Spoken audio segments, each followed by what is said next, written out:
कि ये देश अमीरों का है और अमीर इस देश में राज करेंगे और गरीब जो है वो खून के आंसू रोगा। मैं आपको ये कहना चाहता हूं कि वो दिन दूर नहीं, गरीब इस देश में खून के आंसू रोने का नहीं, और गरीब इस देश में राज करेगा। ये बात लेके हम लोग सड़कों पर निकलते हैं और हम तो हर दिन को आखिरी दिन मानते हैं। बात मेरी उसकी नहीं थी। जब मैं ज्ञापन पढ़ूंगा आपको पता लग जाएगा कि मैं अपनी लड़ाई लड़ने के लिए आया या मैं अपनी सुरक्षा की मांग करने आया या मैं सीबीआई जांच की मांग करने आया। मैं आपको बता दूंगा। मैंने समाज को इसलिए बुलाया अपने नाम से क्योंकि मैं जानता हूं कि चाहे आप पे एक रोटी कम हो, चाहे आपको पानी ना मिले, चाहे गर्मी आपको कितनी परेशान कर रही हो, लेकिन आप मेरी बात के साथ खड़े रहोगे। और दिल्ली में आज आपने इतिहास लिख के दोबारा दिखा दिया मेरे लोगों। मुझे गर्व है आपके ऊपर। मुझे गर्व है कि मैं गरेट समाज में जन्मा था। मेरा समाज गरेट है और मेरा समाज सम्राट अशोक की तरह गरेट रहेगा। मुझे इस बात का गर्व है। के जो हालात है ना, इन हालातों में गरीब के बेटे को रोकना जो ईमानदार भी है और संघर्षशील भी है और जिसके गले में पट्टा नहीं है किसी का, वो बड़ा खतरनाक है।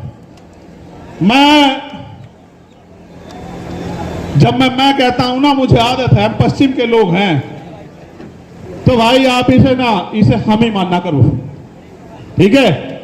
इसे आप हम मानना करो सारी, क्योंकि भाई मैं भी तो भीम आर्मी का आपकी तरह सिपाही हूं, एक छोटा सा। सबसे पहले मैं धन्यवाद दूंगा जो पैदल चल के आए, दोनों हाथ उठा के उनका बहुत बहुत धन्यवाद। फिर मैं धन्यवाद दूंगा उनका जो साइकिल से आए। फिर मैं धन्यवाद दूंगा उनका जो बारिश में भीगे, तमाम तरह की मुसीबतों का सामना करा, उनका हौसला नहीं डिगा, जिन्होंने औरों को भी प्रेरित किया। और फिर मैं धन्यवाद दूंगा जो बस से आए, ट्रेन से आए, कैसे कैसे आए, भूखे पेट आए, कैसे आए। मैं आज अपने परिवार के बीच में हूं, नेता नहीं हूं। यहां आपका खून हूं। मैं आपसे एक सवाल पूछना चाहता हूं बात की शुरुआत में ही। अगर मैं ये लड़ाई लड़ रहा हूं गरीबों की, कमजोरों की, पहले होता क्या था आप जानते हो। मैं आपका खून हूं कि गांव में ताकतवर आदमी, सामंती आदमी जिस बहन की बच्ची की चाहे उसकी चुन्नी खींच ले, उसके कपड़े खींच ले, उसको नोच ले, और फिर गांव के गांव में पंचायत होकर बात निमट जाती थी। किसी की बारात रोक दो, किसी के ऊपर पेशाब कर दो, किसी को थूक दो, किसी पे थूक चटवा दो, किसी की मूंछ काट लो, किसी की पानी छूने पे हत्या कर दो। तो पहले ये ताकतवर लोग था, उनका जन्मसिद्ध अधिकार है। मगर जब से भीम आर्मी के सच्चे पहरेदार मैदान में आए हैं देश के अंदर, वो कर तो देते हैं घमंड में, लेकिन उन्हें नू नहीं पता उनकी मां भी नहीं बचा सकती उन्हें। फिर सरकार तो बहुत बड़ी बात। फिर वो जाते हैं जेल। जब वो जेल जाते हैं तो वहां बैठ के वो सोचते हैं कि हम किसकी वजह से जेल जा रहे हैं। तो जब वो जेल जाते हैं तो फिर वो क्या करते हैं पता है? वो जेल जाके ये कहते हैं बाहर निकलते कि इस आदमी को निपटाओ, वरना तो हमारा एक छत्र जो अधिकार है वो खत्म हो जाएगा इस देश में। उन्होंने शुरुआत ये यहां नहीं की, उन्होंने शुरुआत बिहार में की। जब भाई राकेश पासवान को उन्होंने 20 गोली मारी, हम समझ नहीं पाए। 20 गोली मारने के बाद उन्हें लगा डर जाएंगे, लेकिन आप डरे नहीं। फिर उन्होंने विदिशा में हमारे जिला अध्यक्ष भाई चरण सिंह की हत्या करी, फिर भी नहीं हम डरे। हम आंदोलन में आए, हमारी जान चली गई, तब भी नहीं डरे। फिर उन्हें लगा कि भाई जड़ ही काटो, टहने भी मजबूत हैं, जड़ भी मजबूत है, पत्ते भी मजबूत है, भाई जड़ ही काटो। तो बाबा साहब वाले रुकने के नहीं। तो जड़ काटने का वो क्या था कि चंद्रशेखर आजाद को निपटा दो। देखो वो तो बच्चे हैं जिन्होंने ये किया है, सच बात बता रहा हूं, बच्चे हैं, लेकिन उनके हाथ पीछे जो है ना, जिन्होंने उनके हाथ में हथियार दिए वो बच्चे नहीं है। हम सीबीआई जांच की मांग इसलिए कर रहे थे कि बहुत सारे लोगों ने मजाक उड़ाया कि अपने आप सिक्योरिटी लेने को हमला कर दिया है।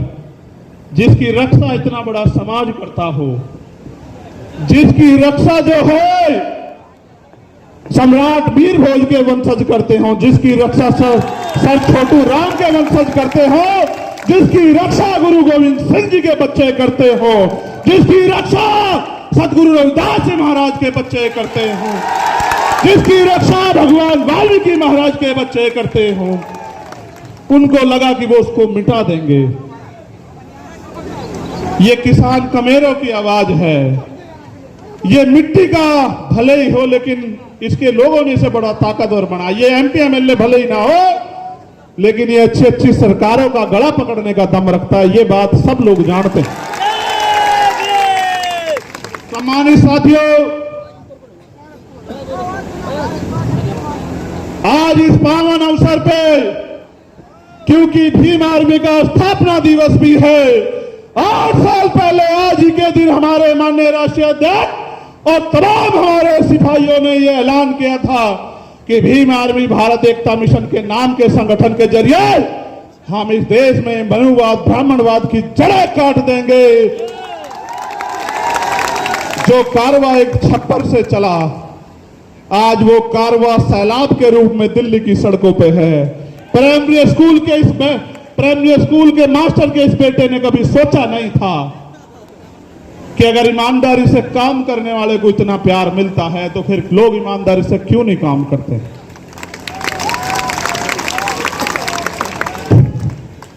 तो मैं इस पावन अवसर पे बहुजन समाज में जन्मे सभी संतों, गुरुओं, महापुरुषों को नमन करता हूं।